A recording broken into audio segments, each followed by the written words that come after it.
All right, ready? Yeah. Welcome back, Inebri-art. This is Andy, and if it sounds different, that's because this room's very echoey. We are in the midst of moving our office. We never actually got our recording studio set up the way we wanted to, so hopefully in the new place we will. They're tearing our building down. That's a shame, but you're not here to listen to that. Today we're joined by local artist, Nikki Packard. Welcome to the show. Thank you for having me. So, I stumbled across you, I think, was it the Plymouth Independent that did an article? Yeah. So, obviously this isn't your first rodeo. You're a muralist by trade. It's in the last a little over 2 years. Yeah. I've always been an artist, but I never did anything on that scale before. What was the spark that sent you in that direction? This is going to sound silly, especially coming from someone, a Gen Xer, but TikTok. That's sort of how it got going, but Watching TikTok or doing TikTok? no, watching TikTok. Okay. So I like I said, I've always been an If artist. you're a Gen Xer that can do TikTok, I'm kind of like going to take my hat off because Yeah. I still can't figure that shit out. I can, but it was from watching a couple of young girls. But I've always been an artist. I've always made my living as an artist. But the last 5 years, I've been freelancing for a very wealthy entrepreneur out in California, and it just was killing me slowly. Yeah. It's a lot of I produced his podcast and did a lot of copywriting, and it started to turn into like a lot of numbers, and it was just after 5 years of it, I was just like, I got to get back to doing something creative. If you're a creative person, then like these are the metrics you have to hit. You're like, shit, yes, exactly. KPIs. Yeah. I'm like, what is a KPI? Please, I don't want to have to track stats, and that's what it was turning into, and more sales and sales and sales. And I had been hired to do his graphics and social media, which was fine and creative, but it just sort of went by the wayside. Yeah.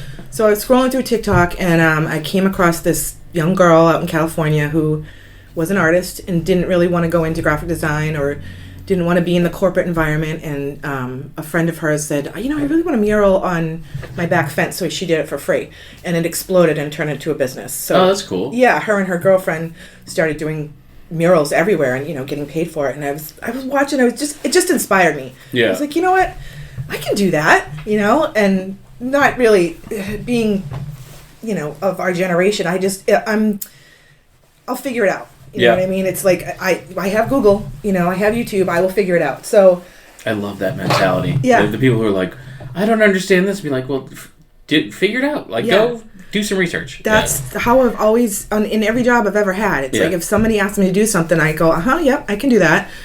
Even though I have no idea how to do that. And I just figure it out. That's always been instilled in me to figure it out. So I put my name out there, I think on it was probably the Facebook, the Plymouth, All Things Plymouth Facebook page. Okay, yeah. Just put a post out there, and somebody reached out. The guy from Rock Bottom Seafood down in Cedarville. Okay. He had just purchased it, and he was redoing it, and he had this massive brick wall on the outside. And he's like, I want this, big mural. Can you do it? And he asked me for a quote, and I was like, I have no idea how much I'm going to charge for this. I ended up way undercharging myself, but I went down there and met with him and looked at the wall. It was a mess. It was like stucco and stuff falling off of it. And he told me what he wanted, and so I went home and I created a design on my laptop, and I don't know, Photoshop, Illustrator, whatever. Went back and forth with him, change this, do that, this, and then it came to the day of painting, and I was like, what have I gotten myself into? Yeah. I think I probably went home and cried that night because I was like, how am I going to do this? I have no idea. I mean, I've painted, large canvases, and I've been painting my whole life, but I was like, how do I figure this out? So it was, I had to get a projector and go at 0 dark 30 in the morning to project it, to get it on the wall, and he had lights on. It was a lot of trial and error, but I figured it out. I ended up, I was scared to death to freehand what I had, because I had a design, and this is what he wanted, and some of the things just, the projector wasn't working out, so I had to freehand a bunch of it, and it ended up, he loved it, and from there I just was like, all right, I can do this. Are you already at the point where you drive by and be like, I want to go back and fix it? Yes. Every time I drive by, my first thought is, did I really do that? Yeah.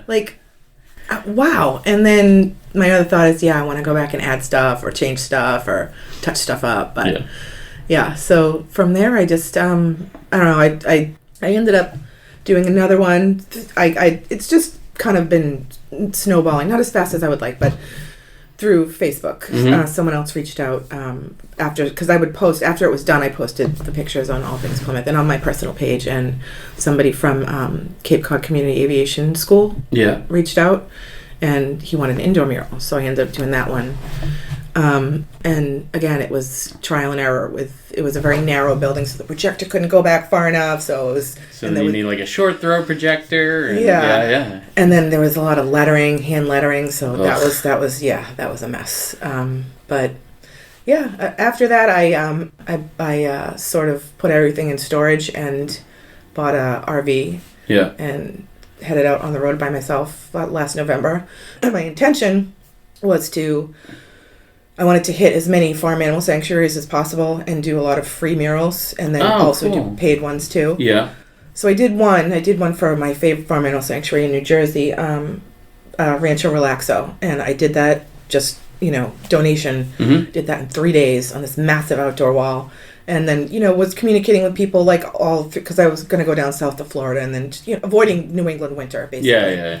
I did that one, and I had a couple other ones, and then things happened back. We had a death in the family and, some illnesses. And so I sold the camper and got back up there as quickly as I could at the end of December. And it's just been putting my name out there, and the people just keep reaching out through Facebook. The Three Hearts Farm, I'm doing that one right now. It's a 40-foot outdoor container. Oh, wow. It's massive. Yeah. But it's really cool. He's got do you know Three Hearts Farm? Pretty sure I've seen them on, but I don't think I've been there. Yeah. But I've seen them on social. So. Yeah. It's a really cool, he's a nonprofit for vets. Oh, yeah. They grow lettuce and stuff. Yes, I've met them. I know the name. They're in South Plymouth? Yeah. Yep. Right close to the Pine Hills. And the Pine, just the nicest people in the world. And like I said, it's a nonprofit. So, it's a paid job, but they're just the kindest people in the world. And from that, somebody else reached out. Some people have been tagging me because some, the Plymouth Lobster Tales was actually made a post on Facebook. Yeah. They wanted a mural on the boat, and a few people tagged me. So I ended up going down and meeting them and working on that one simultaneously because they kind of have a deadline. Yeah, to get it ready for to be able season. For the summer. Yeah. So it's so funny. Like, I hate social media. I know. Like, it's so toxic. Facebook's the worst. Oh my god. And it's the number one thing that drives our business at the same time. I know. I'm in the same boat. I did it for a living, and I was like, God, I hate Facebook. I can't stand, you're right. It's completely toxic if you're on the wrong, side of it. But you can train the algorithm to see. Half of my feed is cats and dogs, and art.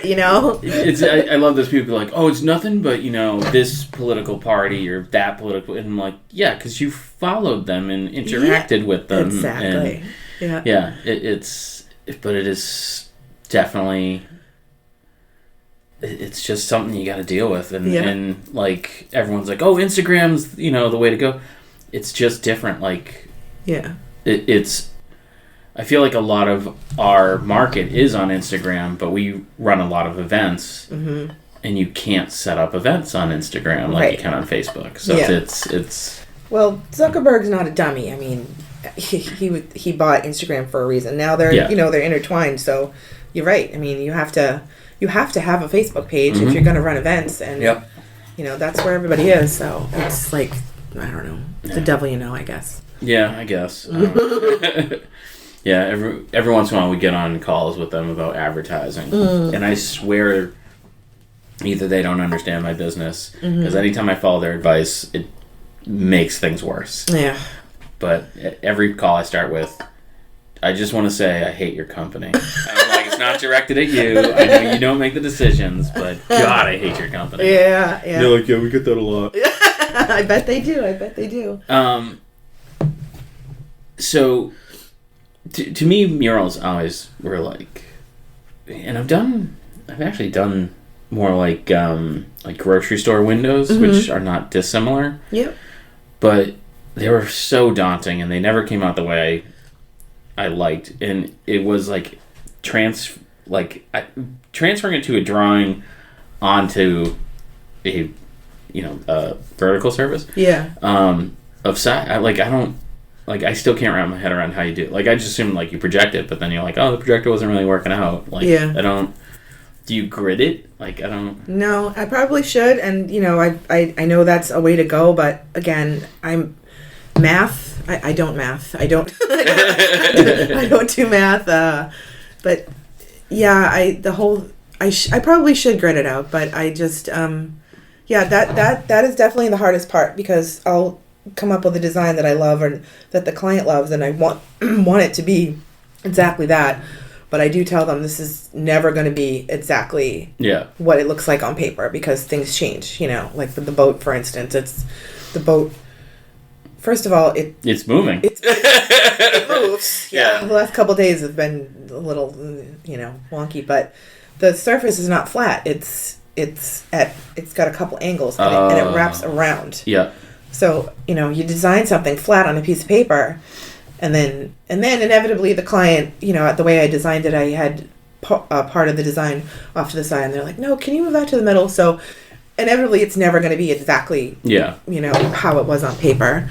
And the color's never going to be exactly the same, and obviously do my best to match. But I do spend a lot of time just freehanding it and moving things around and, hoping that they still like the design.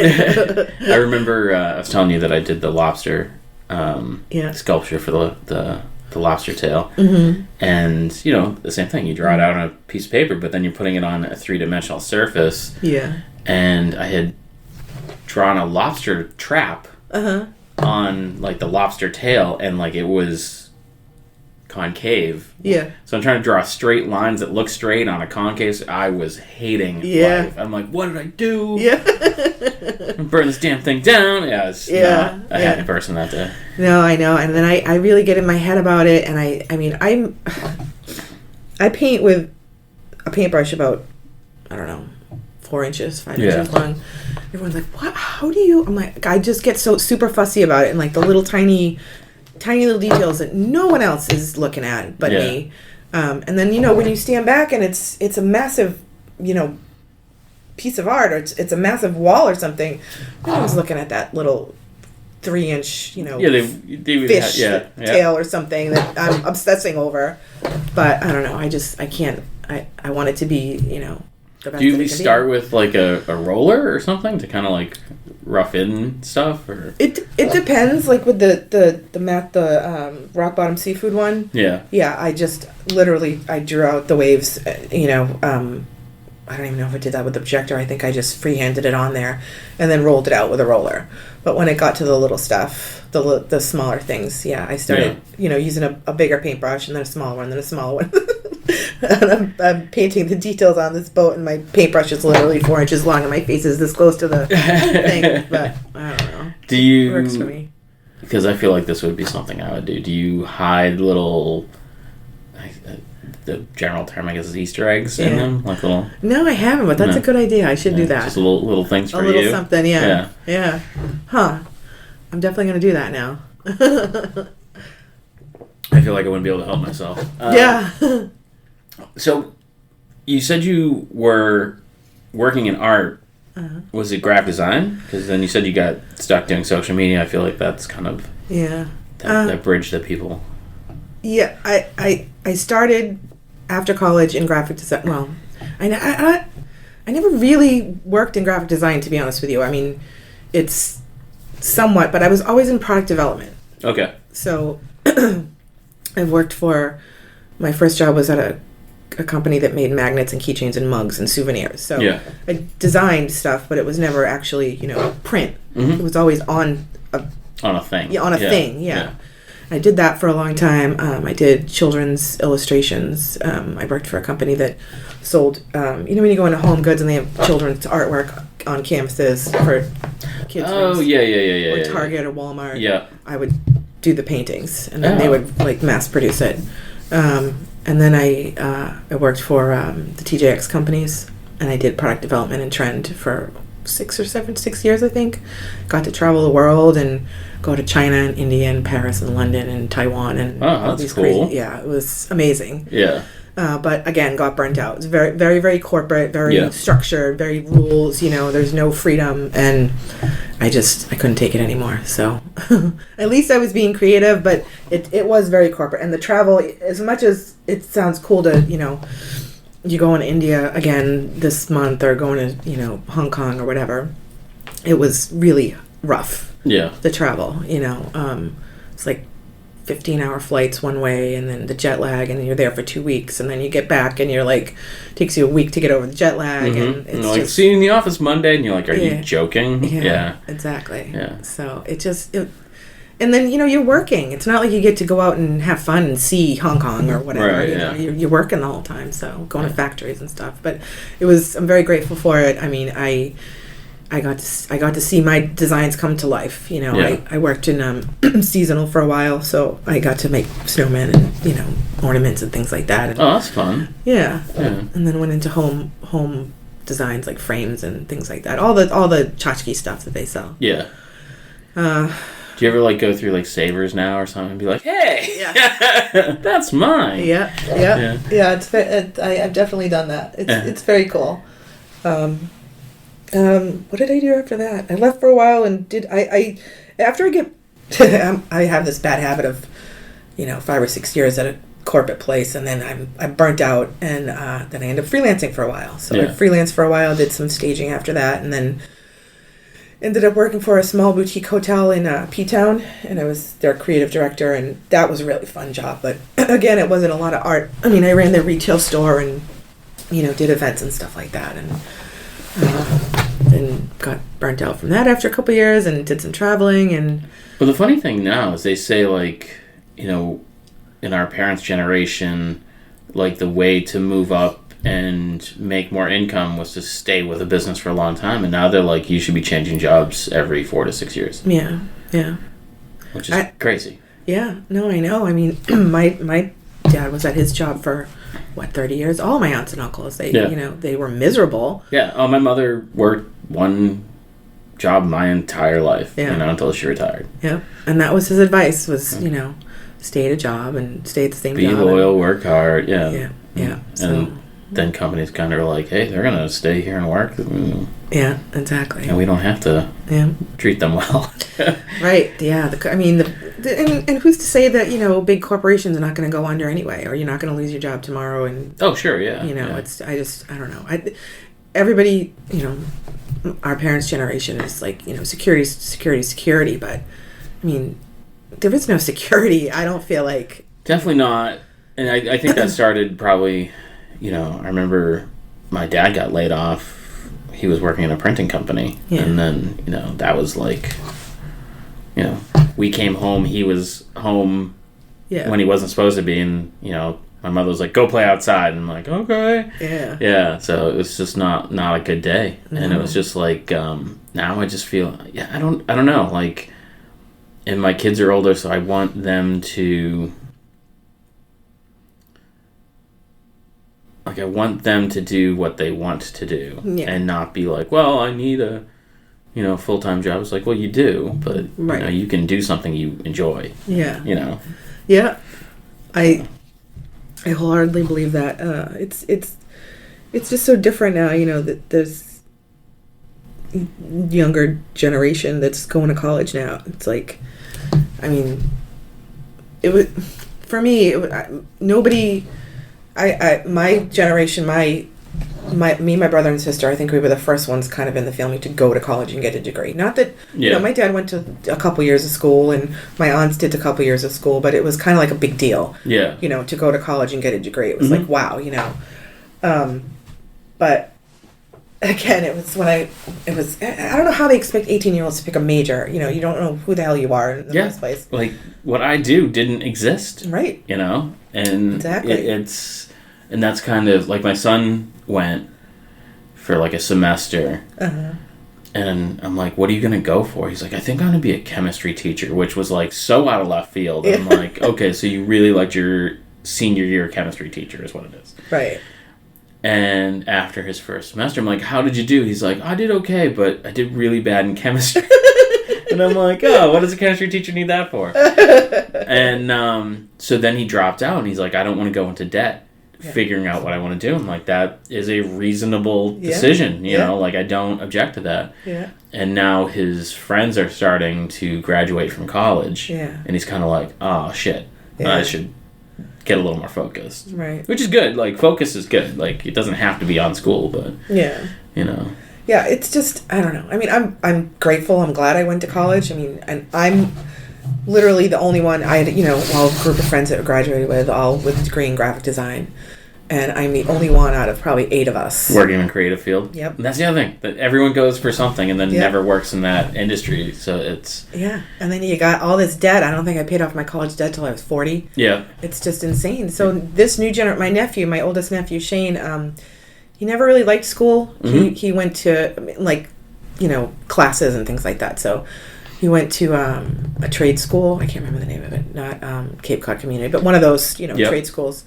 And loved it and graduated, and he's been working ever since, and he's very happy. Yeah. You know, it's like, and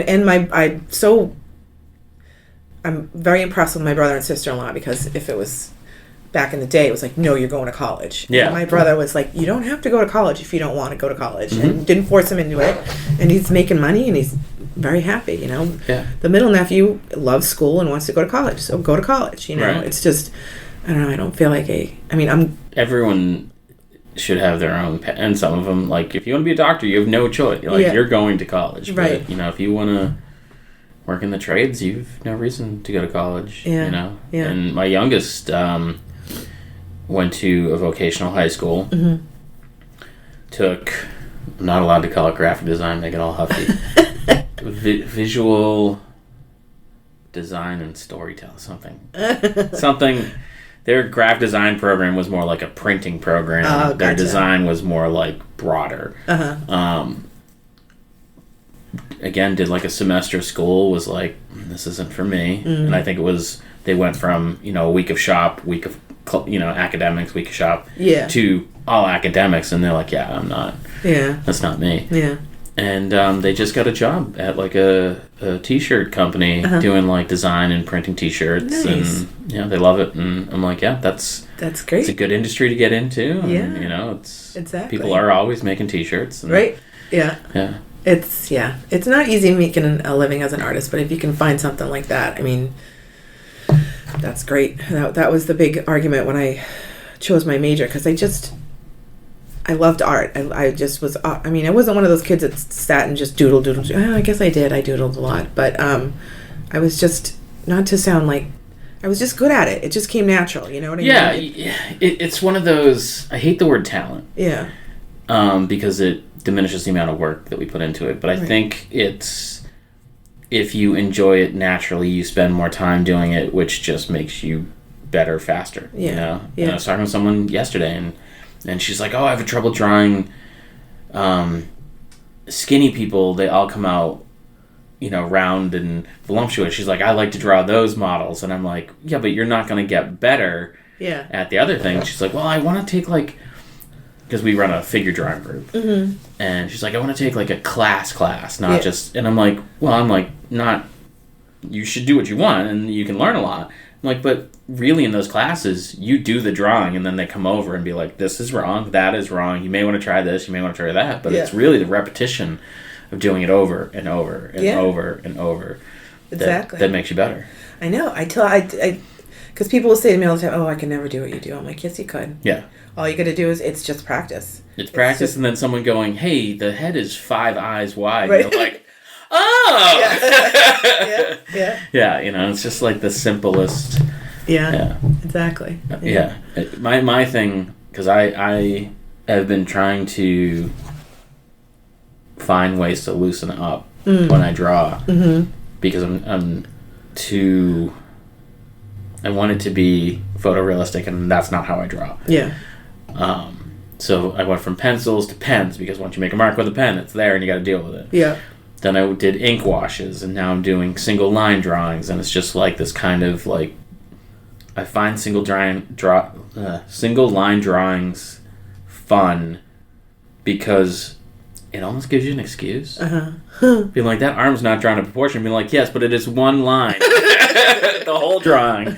One line. I'm like, oh, it's really good. Yeah. Oh, I've never tried that. Yeah, so it just kind of like gives you that kind of like built-in excuse where you're like, it doesn't...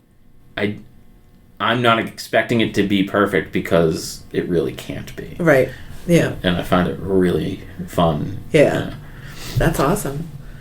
Do you find now that you're... I mean, not now, but you've always been in the arts, but do you find that you do it less for fun? Or like that it's not as fun because it's like a work thing? Yep. That's how I end up going from freelancing back into, a regular job. Yeah. Because it becomes, oh, I have to do this to get paid. Yeah. And then it's not so much fun anymore, And I don't do a lot of for fun stuff for me anymore, unless it's like a gift for somebody or, but yeah, I've that's always been my struggle, is trying to figure out, okay, how do I make a living at this? Because I love this. This is what, I love getting up in the morning and being like, oh, all I have to do is go paint today. How fantastic is that? How lucky am I? You do have to remind yourself. Yeah. Like, definitely. There are days where I'm just like, oh, I gotta do blah, blah. Yeah. And then you're like, wait a second. I'm at a brewery, watching a comedy show for free, getting paid to be here. Yeah. I'm like, my life's pretty awesome. Yeah, exactly. Okay. Let me refrain my bitches and complaints. Yeah, exactly. Let me just have some gratitude here. Yeah. No, I definitely have to do that sometimes, but it is definitely a struggle. Like, I have to promote myself and try and get more work, and when I don't get work, I don't get paid, and you obviously have to make money, but I have struggled a lot in the past with, okay, and doubting myself, like, okay, can I really do this? Do I still have I'm still doing a little freelance for the guy that I was working for on the side, is kind of like a, just a safety net backup, and I'm like, ugh, should I let that go and just, focus all of my energy on this? And then it's like, but I need a new muffler now. Great. Right. Exactly. Yeah. So, and that stuff is always like floating around. Yeah. I mean, there's other ways, I'm looking into like, maybe selling art prints or something, but again, you do have to spend a lot of time promoting yourself and marketing. I mean, you can't just put something out on Etsy or on an art print website and expect that it's going to sell. Yeah. There's the marketing promotion part of it. And I think that is something that a lot of creative people in general, not just artists, but, authors and musicians, and, they'll book a gig and they'll show up at the restaurant and it's empty and be like, well, did you tell anyone you were playing? Yeah. And it's not, I don't know why it's not natural for creative people to not promote themselves. Yeah.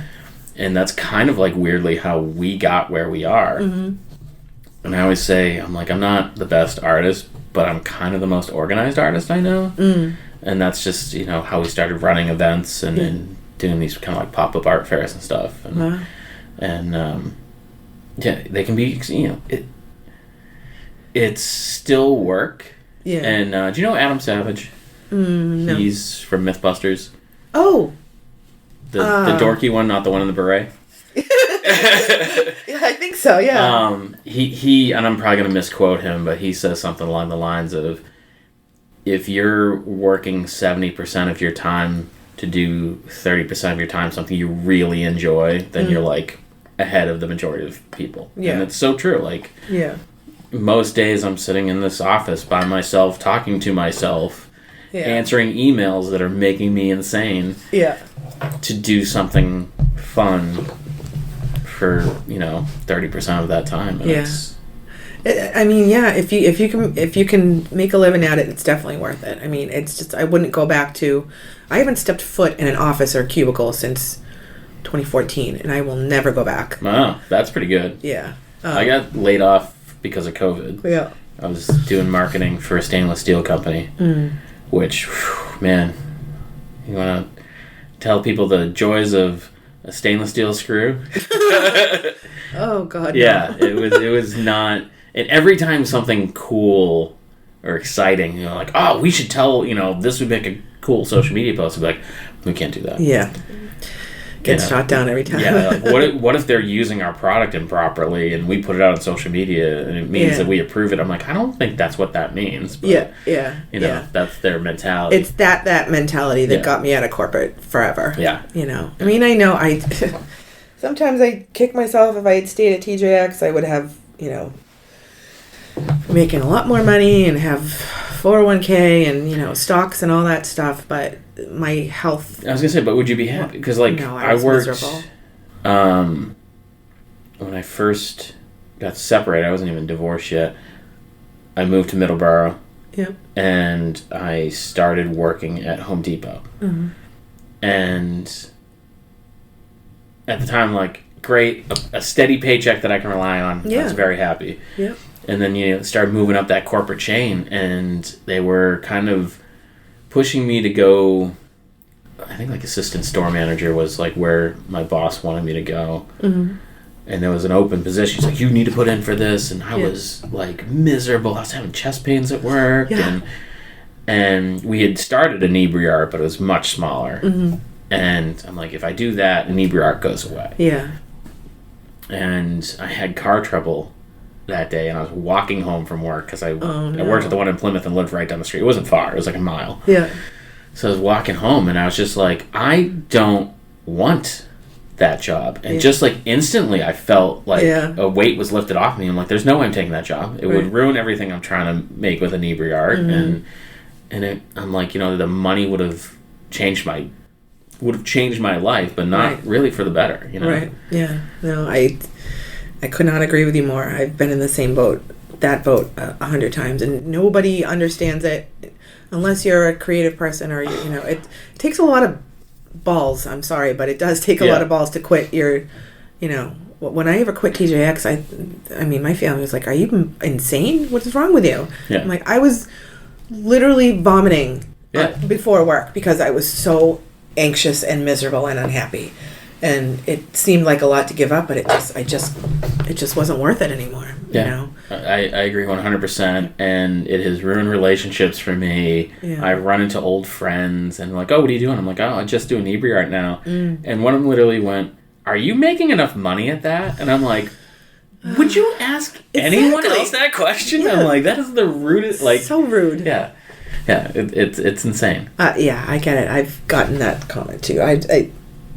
Somebody, I won't say who, but when I just quit this last job, they were like, what are you going to do for money? I'm like, do you know how much I charge for murals? Do you know, I am working. I'm just working at something that doesn't make sense to you in your brain. I'm an artist. Well, aren't you going to look for another job? No, I have a job. Yeah, I get the, but so you don't have a real job? Right. I'm like, I work my ass off. Yeah, exactly. Like, a lot. Yeah. Yeah. I know. Yeah. And I get it. I even have a hard time explaining my job. Yeah. And I boiled it down to like an elevator pitch, and people are like, oh, what do you do? And I'd be like, oh, I produce and promote events at bars, breweries, and restaurants and create online content. And they go, oh, what does that mean? And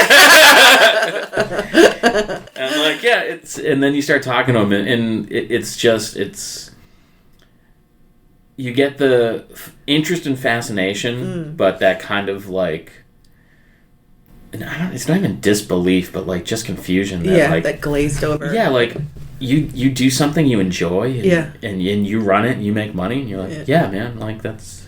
Isn't that the point of life? Yeah. Yeah. That's the point of life to me. I don't want to be miserable and go to a job I hate every single day and commute and...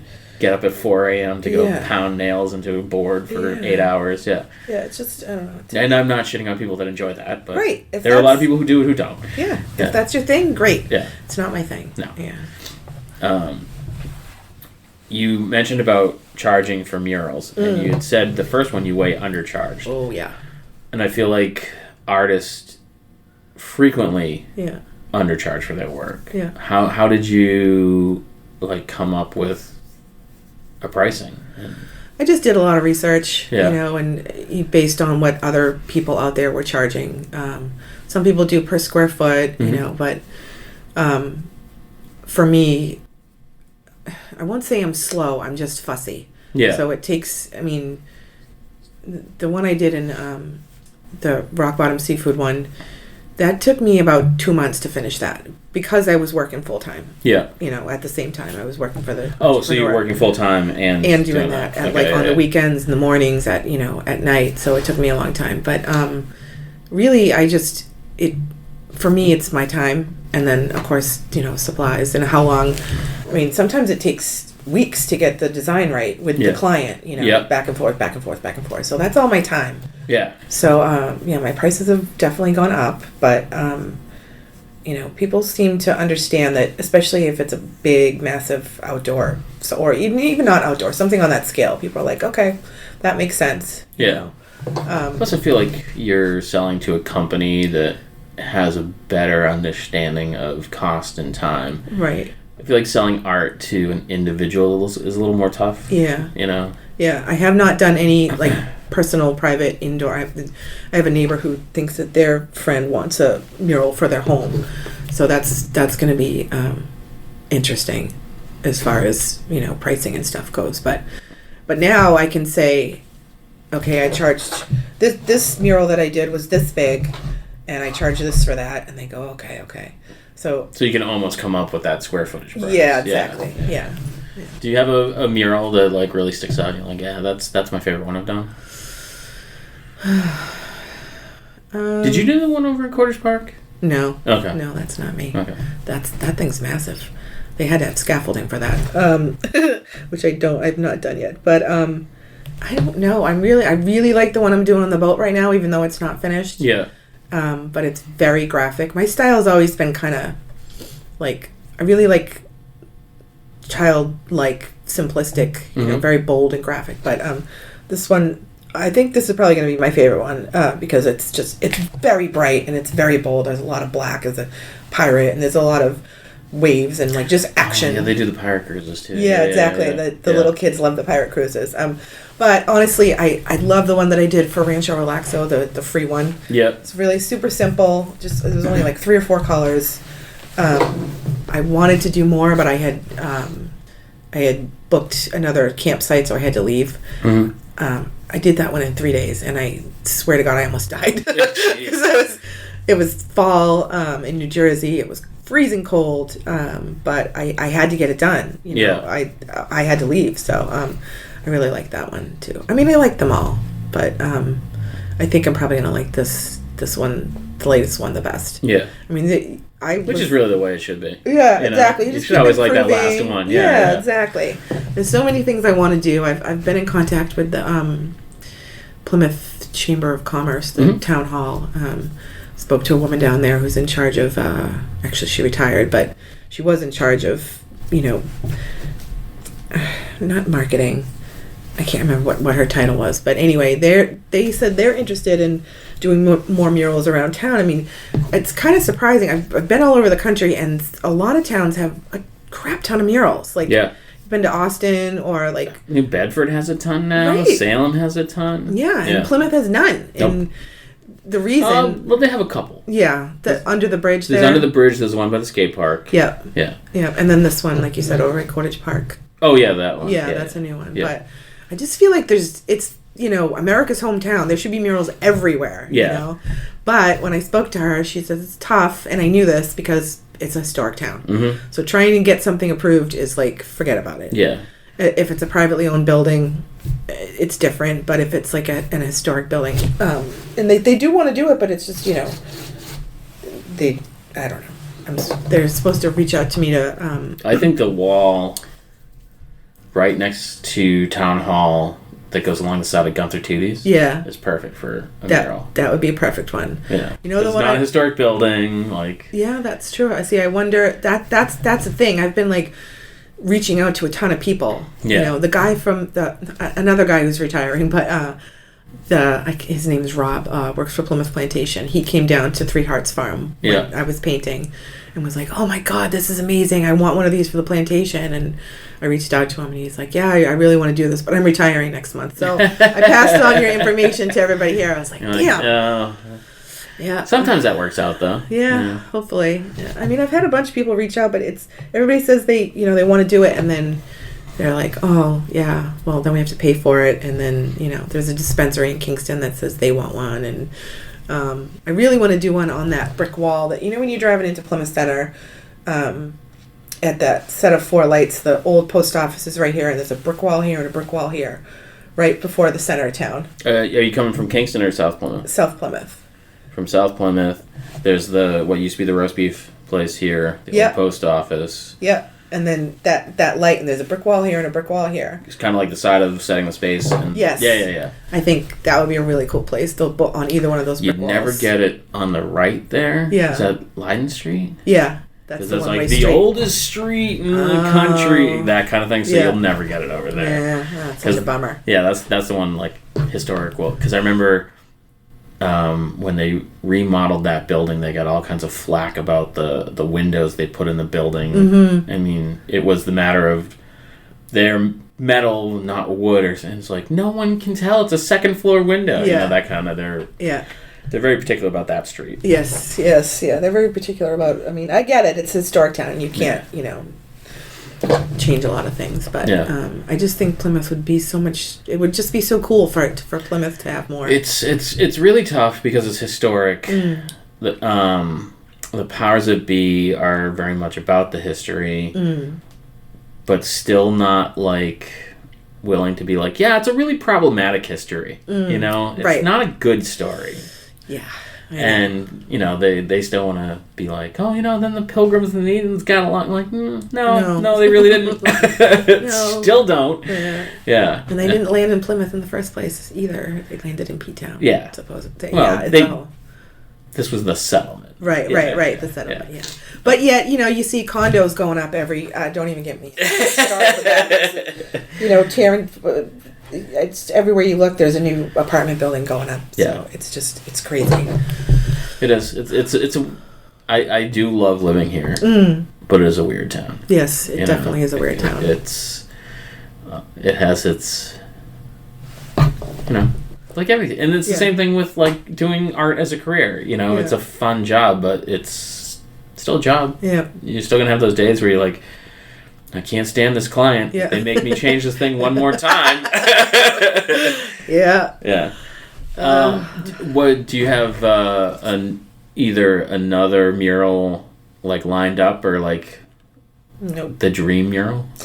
Nope, not right now. I'm hoping to hear from the Plymouth Plantation. Yeah, that would be really fun. That'd be very cool. Yeah. Nope, that's it. And still waiting to hear back from the town of Plymouth. So, yeah. Just kind of figuring it out.